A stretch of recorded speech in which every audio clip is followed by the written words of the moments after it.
What the fuck is up, everybody? It is 8 in the morning. I have the apartment to myself right now, and I am ready to drop some takes that are going to make absolutely all of you hate me. Let's go.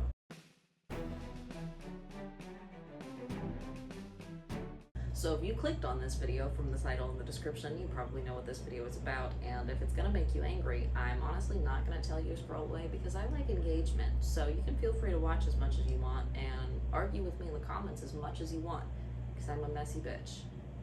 And now we get to the actual topic at hand, which is how the Hunger Games prequels destroyed the point of the original trilogy. I would also like to go on record as saying that the original Hunger Games trilogy is one of my favorite series of books of all time. I do not think that it is overestimating to say that I have read that series at least a dozen times, and I have backlogs of knowledge on that series that I sometimes forget about until somebody asks me a question and I am able to pull out the most random ass answer and cite my source from which chapter of which book I'm talking about. However, that is besides the point, and that will likely be a different video in the future, is the reasons that I like the original trilogy and why I think they stand up. However, we're not here to talk about that right now. We're here to talk about the prequels, so let's get into it. If you're watching this video of your own volition, you likely know enough about the Hunger Games, and by extension Suzanne Collins, to know a little bit of background on why the Hunger Games was written and Suzanne Collins' writing background, but just in case you don't, we're going to quickly cover a few points that will come up again in the video. Point number one, Suzanne Collins has been an author for a very long time. She used to write for TV as well. In fact, she has written a lot for TV. And she has spoken about how the Hunger Games was a series inspired by her watching TV and her work in TV and noticing the disconnect in news coverage and things that were happening in other countries and in our country versus reality TV. She wanted to make a series that kind of encapsulates that feeling. It is also worth noting that the Iraq War is something that was particularly focal in her deciding to write this series and having that impression of American media. And I will say that primarily in this video, I am going to talk about my issues with Sunrise on the Reaping. However, briefly, I would like to touch on A Ballad of Songbirds and Snakes before that. My issues with The Ballad of Songbirds and Snakes are actually very minimal. I overall do like that book. I have different feelings on the movie, which I will also touch on a little bit, but overall I do not have a lot of hard feelings towards that story. I also would like to mention when that book was written and when it was released, just so we are able to bear that in mind, because obviously, as we were saying earlier, with the original books being written kind of in the early 2000s / leading into the 2010s, keeping the political landscape in mind is very important, and I think that that notion does carry over into the prequels as well. With that being said, A Ballad of Songbirds released in 2020, and I think all of us remember how 2020 was. If you don't, that's probably for the best. Anyway, I could not find a hard and fast source on when exactly she wrote this book. The closest thing I could find was an article that said that she started writing it in 2019. Based on what I know about publishing, that does not seem entirely correct. But I could not find any better source on that. So that is a mystery that lies in the wind, and we are going to leave it there. And my thoughts on this book are generally that I have mixed feelings about prequels in general. I usually don't love them. I usually feel like they are a little bit of a cash grab, and that was my initial impression when I heard that this book was going to be released, was that, okay, her money is running out. And I also would like to point out that Suzanne Collins should not need money, at least not that badly. I could not find an exact source on how much her net worth is. However, the lowest estimate I found was $55 million, and the highest estimate that I found was $90 million.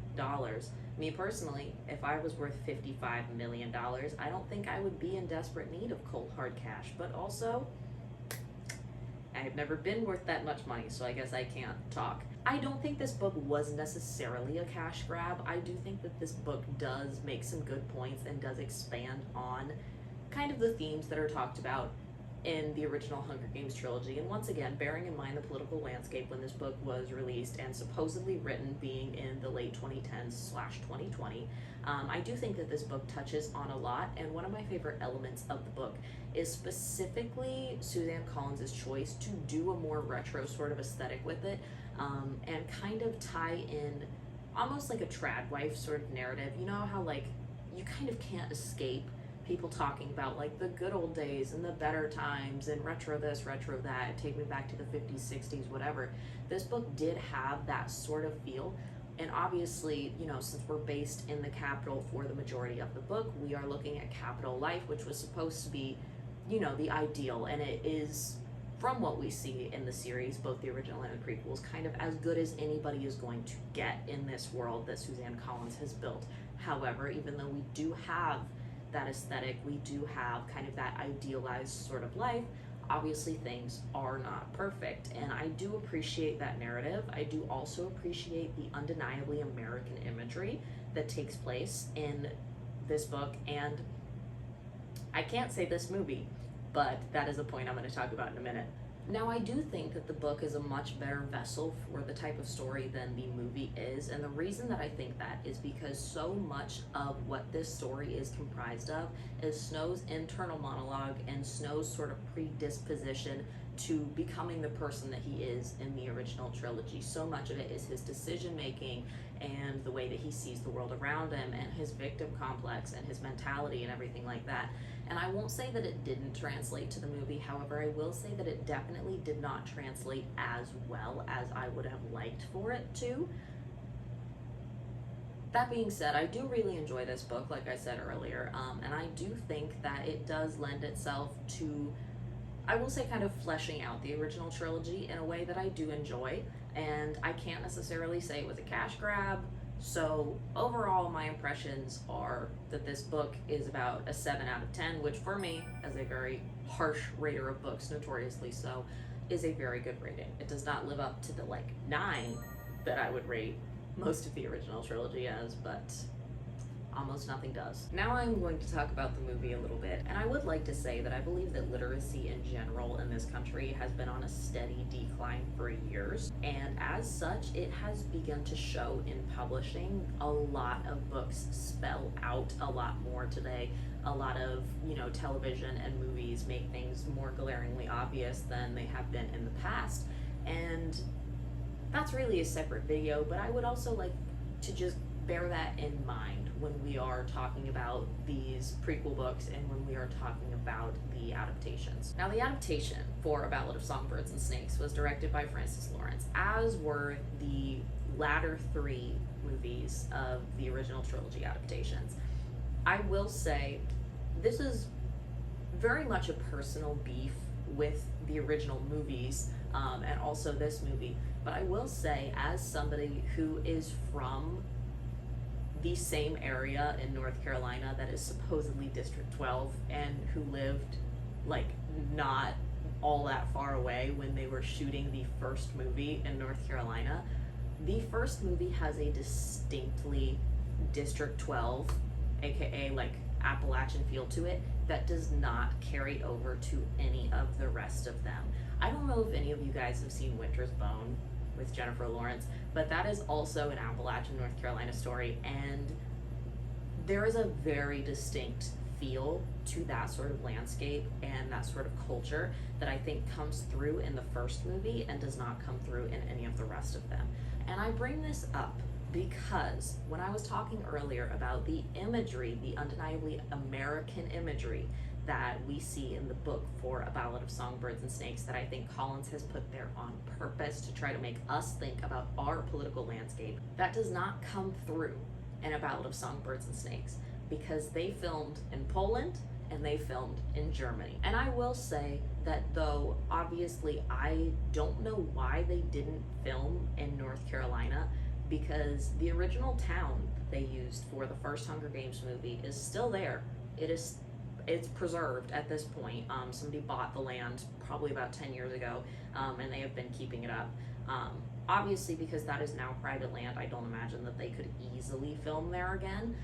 However, if anybody here has ever driven through rural North Carolina, you can verify that there are abandoned towns that look like that fucking everywhere. You cannot drive longer than 30 minutes in North Carolina. You cannot drive down a back road in North Carolina without seeing a town that looks almost exactly like that.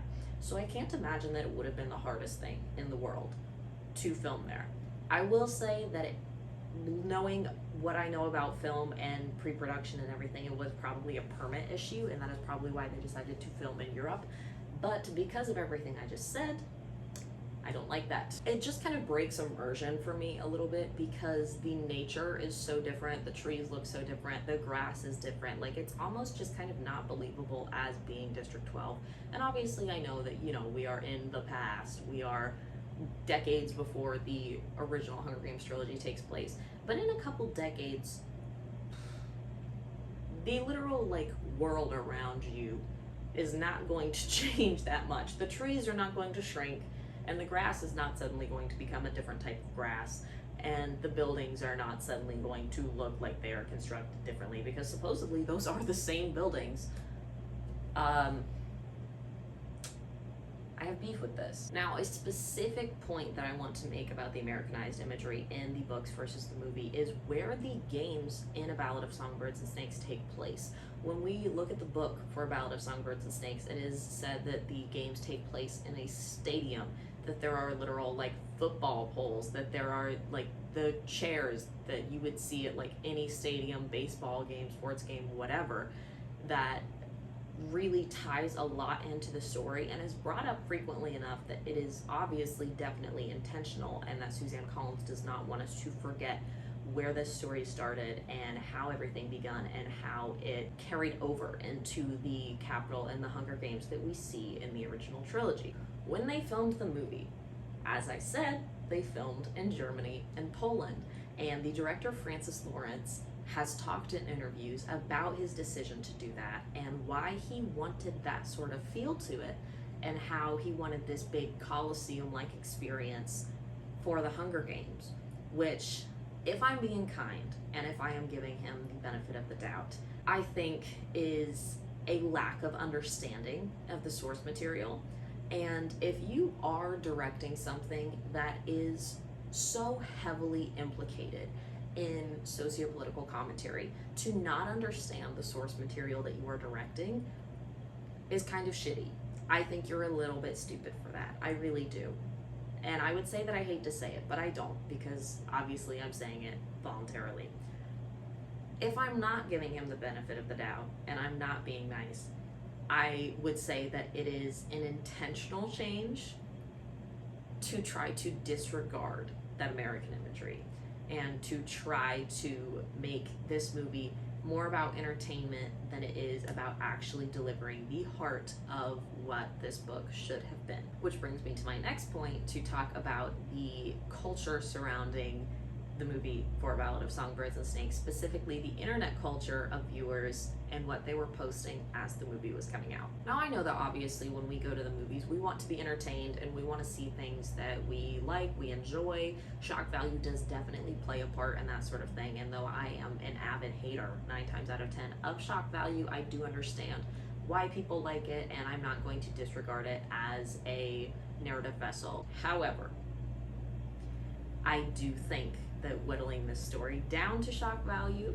and that trying to display the Hunger Games games so prominently in the Hunger Games movie, when the entire point of that saga, overarchingly, is how the Hunger Games and people's enjoyment of them is inherently corrupt.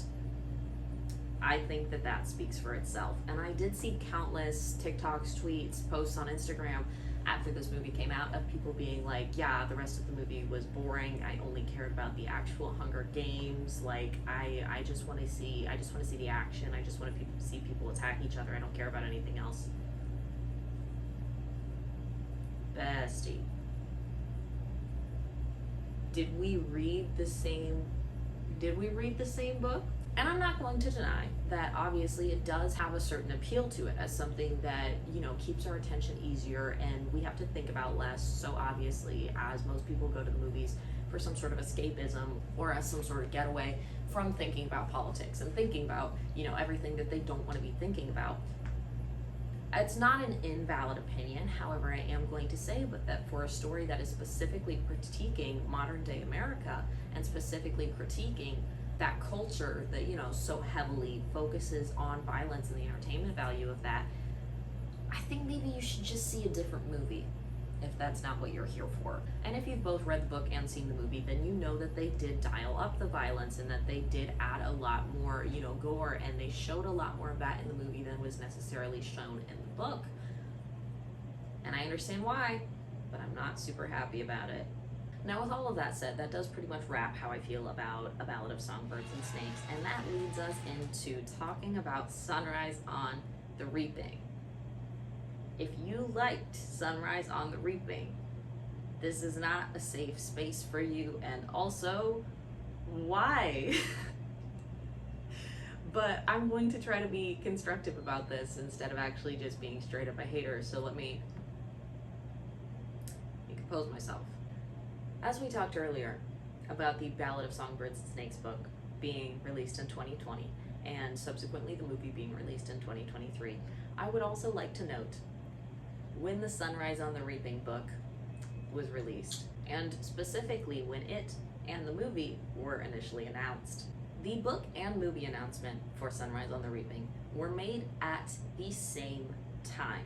It has also been said that Suzanne Collins approached them about making the movie before/as she was writing the book to know if it would sell.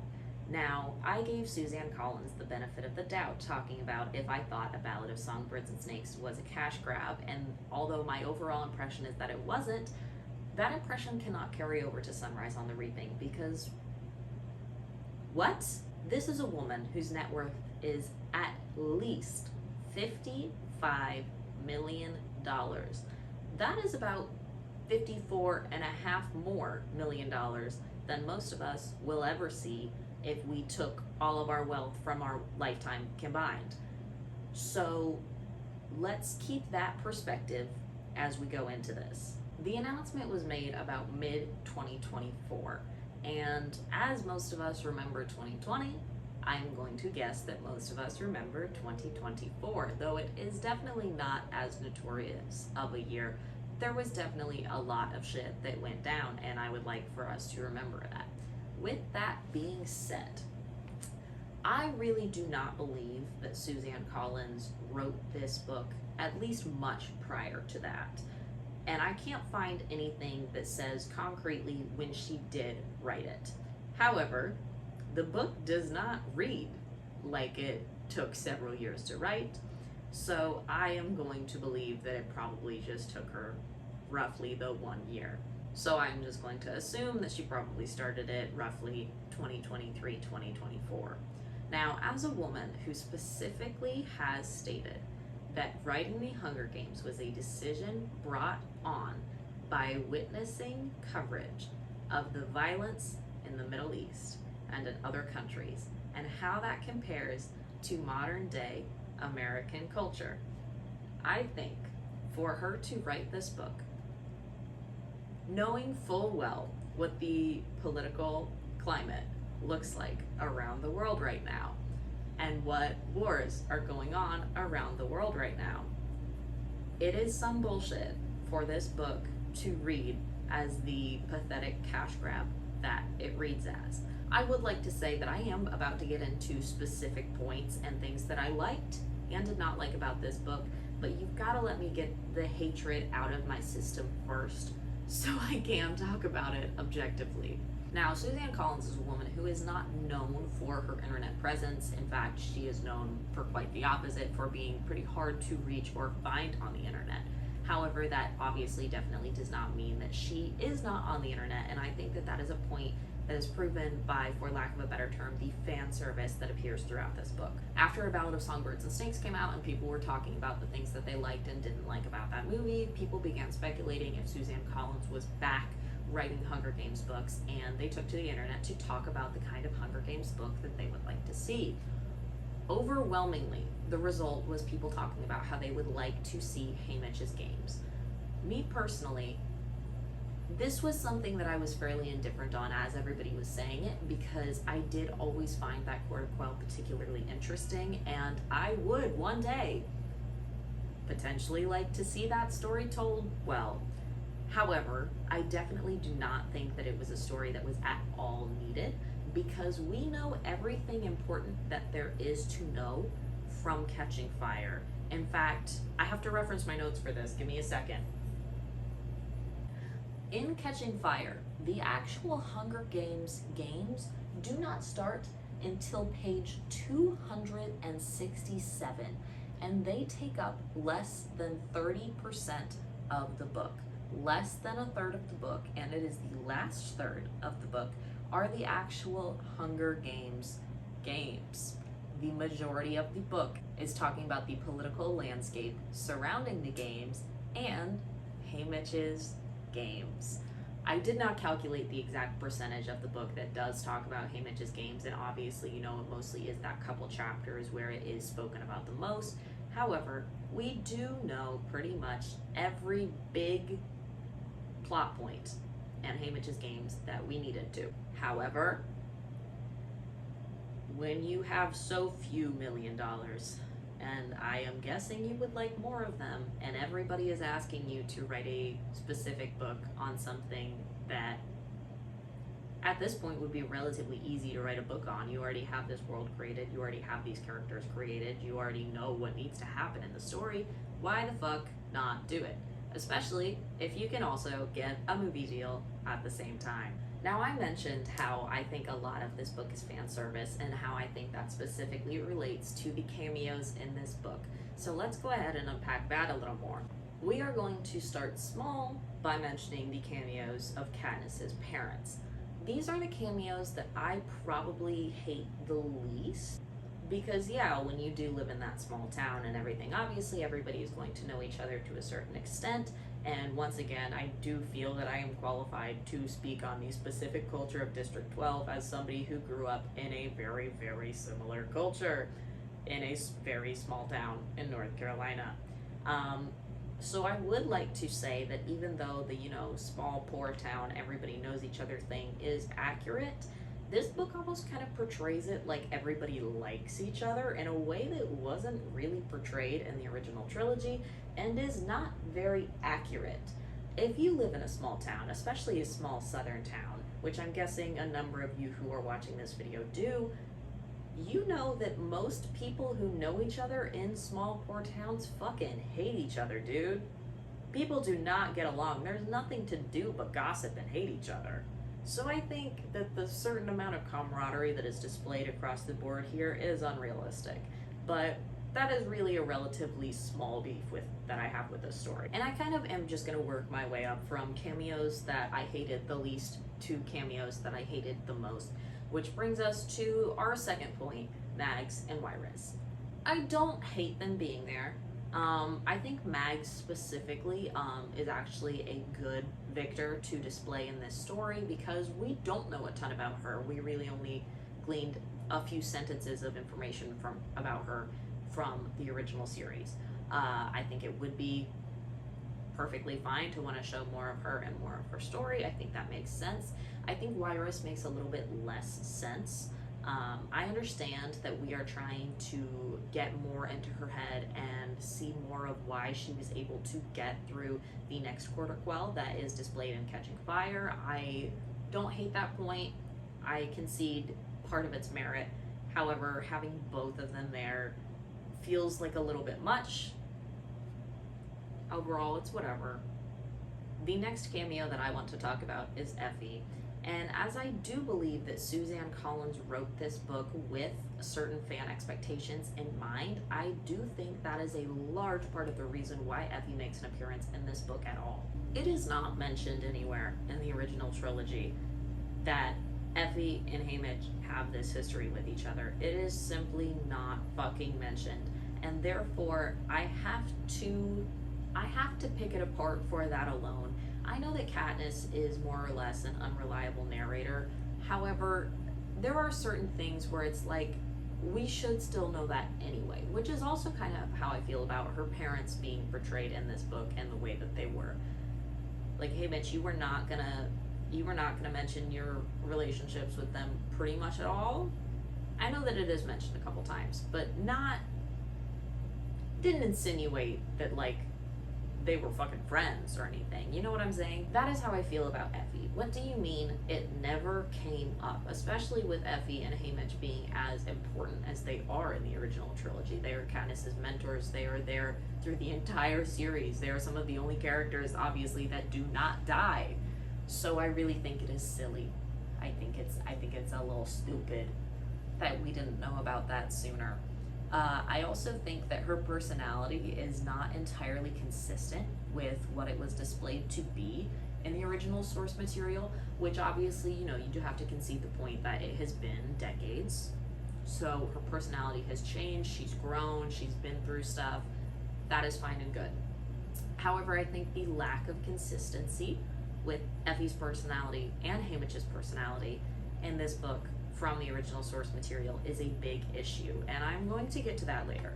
Don't worry. Now, with what I was saying about Suzanne Collins and her tendencies to, at the very least, address fan theories and fan content in this book, in the original Hunger Games series, it was never so much as hinted at that Effie and Haymitch had any sort of romantic relationship at all. Suzanne Collins has spoken before about how she does not really like a romantic tension and a romantic relationship between them, and I think that that is something that she specifically did intentionally touch on in this manuscript. The only place where they are ever displayed or implied to have any sort of romantic tension is at the end of Mockingjay Part 2, when they briefly kiss and there's like a little moment between them. I don't think that that's necessarily inherently romantic, honestly, which is a take that I'm sure many of you will disagree with, but I simply don't care about them. I don't care about them, and I don't think that the writers of the movies cared enough about them to really develop that anymore. I just think that they kind of threw it out there for fun, and I don't hate it. However, I do think that it definitely influenced Suzanne Collins when she was writing this manuscript, because from the very beginning of the book, we have Haymitch talking about the love of his life, Lenore Dove, and how he only cares about Lenore Dove, and how his dead wife montage that plays in his head every night of Lenore Dove is all he can think about. And I will say that Lenore Dove does not really have a whole ton of personality outside of being dead wife. But we, going into the story, knew that she was going to get dead wifed, and therefore I think that there is a certain amount of knowing in that makes her seem deader than otherwise she would seem, if that makes sense. I don't think that makes sense. Now we get to the cameo that I hate the most. Viscerally fucking hate. When I got to this cameo, it almost made me stop reading because I was so wildly exasperated. Why is Beety's son there? Once again, we know that Katniss is not the most selfless and reliable narrator that this world has ever known. You would fucking think somebody would mention at some point that Beety specifically had a son that died in the Hunger Games that Haymitch was close with. How did that never come up? What do you mean? And I realized that a large point of conversation that has surrounded the Hunger Games books for years and years, specifically after A Ballad of Songbirds and Snakes, was how rigged are the Hunger Games reapings? Because we're basically told in the original trilogy that, not all of them are rigged, but Victor's kids are more likely to go in, if there's a certain political figure in one of the districts that displeases President Snow, their kids are more likely to go in. This is not to say that all of the reapings are completely rigged overall, but it is to say that, it is a possibility that if you piss somebody off bad enough, you're going in. So I don't dislike at all Suzanne Collins' desire to display that in this story.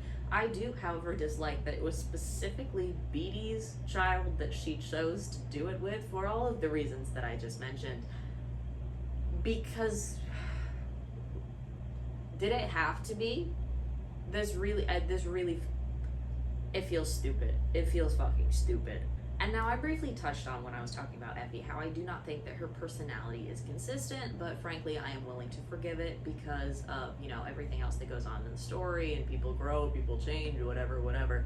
I do not think that forgiveness can extend to Haymitch, because when we are shown Haymitch in the original trilogy, and when we are told about Haymitch's games, which we are told about a pretty fair amount, Haymitch has a certain amount of grit and a certain amount of intelligence and a certain amount of almost, I will say, surliness, very akin to what Katniss has. He's just a little bit more charming with it.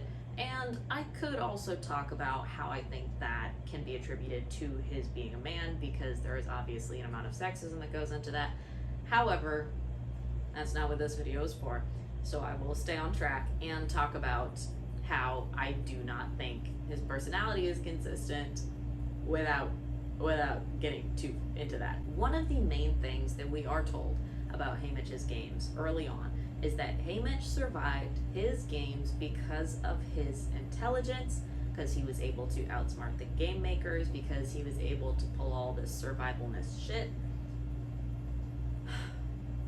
We do not see pretty much any of that, because we are too busy focusing on the cameos and focusing on the Capitol being a fucking disaster and focusing on people giving him the answers. People straight up tell Haymitch exactly what to do and when to do it and who is going to help him do it for pretty much the entirety of this book, from the moment that he leaves District 12. I think that that, at the very least, is boring, and it makes for an underwhelming protagonist, if nothing else. Because I personally found it hard to root for him when he was not doing a whole lot of heavy lifting. And I do understand the parallels to Katniss's story that are being made here, where people are saying, hey Mitch, you're our best chance, hey Mitch, this is what we're gonna do, the rebels and this and that, and some people are going to sacrifice themselves for you. I understand where the story is coming from. I do not appreciate the execution. I also very briefly would like to touch on, when talking about his personality, specifically addiction. And I know that his addiction is pretty much purely from trauma and from PTSD and everything that he's been through and whatever. That being said, there are a number of studies, and there is a lot more information that we have today than we have had in previous decades about addictive personalities and addictive tendencies and the genetics of addiction. This book does not so much as hint at any of that, and I find that very disappointing, because when you are supposed to be doing a deep dive into an important main character and their background, to not touch on one of their main struggles and their main character arc points in the series that we have known them in for so long, I think is a waste. Suzanne Collins could have thrown us something, anything, a couple off-the-cuff sentences about his relationship with substances or lack thereof, or people around him and his environment and their relationship with that stuff or lack thereof, and we did not see any of that. Which I have spoken to some of my friends about this, who have read the book and also have mixed feelings, mostly negative, but mixed feelings, and none of them actually had a problem with this. I don't know if it's specifically my background and the way that I was raised that caused me to have such an interest in this element specifically, but I do, and I think that Suzanne Collins should have touched on it more. Now, one of the last things that I'm going to talk about in terms of my feelings on the book, specifically Haymitch's trauma, piggybacking off of talking about his lack of addiction references. When we get to Haymitch's trauma, all that we have been told through the vessel of this story for years and years, pretty much since the first Hunger Games book, is that Haymitch had every single person that he loves and cared about killed by the Capitol because of what he did in his games. And this is true in the Sunrise on the Reaping book. That being said, it is like a single chapter or a couple chapters in the book that deals with that at all. And the deaths are very glossed over. And I know that this could seem hypocritical, me raising this point, especially because I talked so much about how I think the violence in the Hunger Games nowadays is too glorified, and that I think it kind of defeats the point of the original Hunger Games. However, to not have anything really displayed on page about a character's death that is supposed to hold so much weight is a waste, because you do not feel the weight and the impression of that character's death the way that you are meant to, the way that you are supposed to. Lenore Dove's death, frankly, was funny to me. And I hate to say that. I don't know if that just makes me fucked up, but once again, having conversations about this book with other people that I know that have read it, all of them said the same thing, where basically all of us were like, are you fucking for real? When it came to her death, because it just felt fucking stupid. I really don't understand. I did not like the writing choices that were made there, and I did not appreciate them. Now, I think the worst offender in this story of character deaths having a lack of weight is Haymitch's mother and brother, whom we do not really see die on page. Haymitch just kind of goes, there's my house, and it's burning down, and my family is inside it, and this is sad. And then we suddenly launch into a very heavy first impression in this series of what is his descent into addiction, very likely. And I literally turned the page after that, and I was like, that's it? That's fucking it? That's all we get on that? Because, like I said, there's no weight to it. Now, I think I have talked about everything that I hate about the book enough. I am going to segue into talking about casting and what I don't like about casting for this movie. First off, the casting for Haymitch, I do not actually really have issue with, because what else did we expect? It was gonna be some white boy that is moderately well known, that we can make blonde for all intents and purposes, and that's fine. And in the best world that I could have imagined, we would have backpedaled from the original casting of Haymitch just a little bit and cast somebody who is native, or at least mixed native, because that is definitely a theme that is addressed throughout the story, and I think very heavily implied. I hate to use the term explicitly implied because it contradicts itself. However, I will say that I think it's kind of explicitly implied in the original trilogy that there are a number of native people in District 12, and I personally believe Katniss is one of them, and that is not something that is ever really touched on in the story again, which is a huge waste. So in a perfect world, we would have gotten native Haymitch. We didn't, and I cannot really have any sort of negative feelings on that, because I knew it was never going to happen. Now, I'm going to talk a little bit about the casting of Lenore Dove as well, and I will say that overall I am happy with this casting. However, I would like to point out a specific critique that is not necessarily a critique of Sunrise on the Reaping and or Suzanne Collins and or Francis Lawrence, but kind of just Hollywood in general, because we have naturally come to that point where this is the casting for Lenore Dove, obviously. She's beautiful. I love her hair specifically. I think that very well, portrays how her hair is displayed in the book. I do think that Hollywood kind of has this crutch nowadays where anytime they go, hey, we're doing race-blind casting, we're doing open casting, whatever, they know that they are going to catch a certain amount of shit by default for not having any diversity.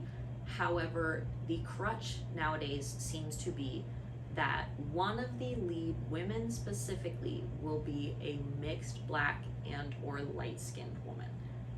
That seems to be really the only move that big productions nowadays are doing to include more diversity. And obviously I am going to say that I know that an individual being mixed race or being light-skinned absolutely does not absolve them of the racism that they experience, and that is proven by countless other movies and TV shows that have done this, like, How to Train Your Dragon, Spider-Man, The Last of Us, and now this. They do obviously still catch shit for being themselves, which is awful. However, I do think that Hollywood has kind of leaned into this to an extent where they are using it as an excuse to not cast any darker skinned actresses or to not cast anybody of any other race or ethnicity. specifically as I'm talking about the culture surrounding District 12 and the culture surrounding the Covey. Obviously, we know from the Ballads of Songbirds and Snakes movie that not everybody in the Covey is white, as portrayed by Rachel Zegler. So I am definitely glad that we did not get a white person cast in this role. I think that would have been some bullshit. However, with kind of the culture surrounding the Covey, I think it would have been really nice to see a Native person, a Romani person, maybe a South Asian person in this role. We did not get that. Like I said, I do overall like this casting. That is just a point that I would like to bring up kind of about Hollywood at large and their unwillingness to cast anybody that is even slightly less palatable than they would like in any sort of role. Now, going into the casting of Lulu and Luella, going off of that, me personally, and also the people that I have spoken about this book with, all of us just kind of assumed that she was black. All of us just kind of assumed that, and her skin color is never explicitly stated. It is only ever really stated that her hair is, you know, kind of always in braids, and that, you know, coal dust used as powder, makeup, whatever. Like, you could be talking about eyeshadow, but we all kind of assumed that was more of like a powder situation than like an eyeliner situation. So all of us just kind of assumed that she was black, and now we have this casting, which once again I can't necessarily harp on and say is wrong, but it also feeds into my last point about how when companies do race-blind casting, everybody's white for the most part, except for the one palatable choice of diversity. Now, we actually have 2 points of diversity, 2 diversity wins in this movie. One of them being Lenore Dove, and the other one being Wyatt. I actually did not immediately realize this, as somebody had to point it out to me. Knowing that it has been pointed out to me, it is absolutely insane that the character whose story and family deals with gambling and math the most heavily be cast as an Asian person when we have never really seen an Asian person in any of the Hunger Games movies before. That's kind of a crazy pull. And I need to know what kind of conversations went on in the casting room surrounding that, and if they thought of that kind of, you know, unintentional bias at all, assuming it was unintentional and giving people the benefit of the doubt, because it is fucking crazy. Now, aside from talking about the casting of the tributes, talking about the casting of the Capitol people, I am going to show you guys a few posts, all of which came out before the casting was announced.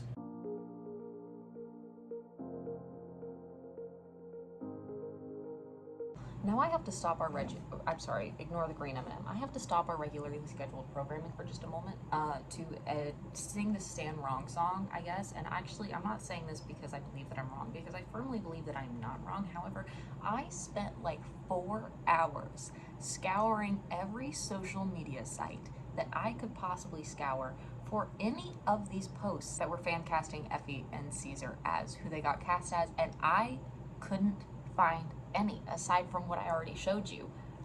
And I feel like I'm going fucking crazy, dude. And I messaged my friends that were talking about this with me, and I went, you guys have to help me find these posts. And my friends looked for like an hour, and they went, dude, there aren't any. And I went, I know. So either everybody's algorithms are simultaneously completely fucked, or my friends and I are going through mass psychosis. But either way, because I cannot technically find a source to cite, I do have to see this point. So if you disagree with me on this, you win, dude. What the fuck? With the undeniable kind of repeating theme of this movie and or this book being a cash grab, I really do firmly believe that the casting directors were just fucking lazy, and that they opened Twitter and they scrolled for a little bit, and then they went, the people want to see so-and-so and so-and-so, and we'll call them up. And I think that it worked. And I think that is just so sad, because in the age of Hollywood, where, for lack of a better term, stunt casting is everything, it would have been really nice to cast some lesser known people or to cast some new faces in these roles. And I do actually kind of understand, to the extent, doing more for casting lesser known people as the tributes and casting more famous people as the Capitol. I can see the appeal of that. I can defend that to a certain extent. However, I think that the casting itself just reeks of laziness, and I hate it. Now, I have harped on this story for a long time. I think this video is going to end up being like an hour, and if you have stayed this entire time, thank you. I do not know if you were watching because you agree with me and it's cathartic to hear my opinions, or if you are watching out of rage because you disagree with me and you are going to leave angry comments. Either way, thank you.